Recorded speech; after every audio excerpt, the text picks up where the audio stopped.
Welcome to our channel. Today we how to start a business with LegalZoom step by step clearly. To start a business with LegalZoom, begin by visiting the LegalZoom website. Create an account if you don't have one already.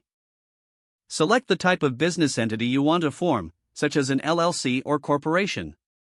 Review the options available to determine the best fit for your needs.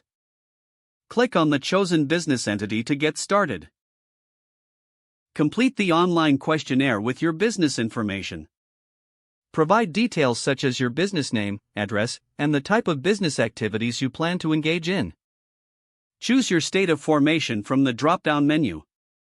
LegalZoom may offer additional services, so review those options. Select any additional services you may need, such as a business license or a registered agent service.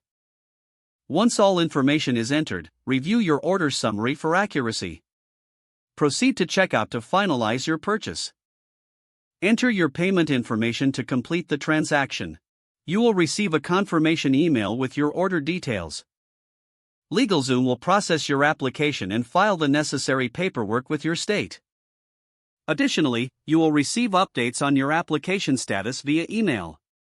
Once your business entity is officially formed, you will receive the necessary documents. Make sure to familiarize yourself with ongoing compliance requirements for your business. Keep your documents organized for future reference. With your business officially set up, you can now focus on your operations and growth strategies. If the page does not load, refresh the browser or try again in a private or incognito window. Make sure you are using the correct email address, then retype it carefully to avoid small typos. If your password is not accepted, use the reset option and create a new strong password you can remember. Check your spam folder for verification or security emails, then complete any requested confirmation steps.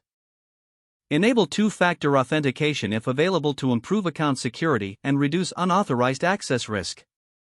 After signing in, review your profile details so your contact information and settings are accurate and current. If you see an error message, note it down and try again after restarting your device and internet connection. Log out when you finish, especially on shared devices, to keep your account and payment information secure. Don't forget to like this video and subscribe to our channel for more step-by-step tech guides.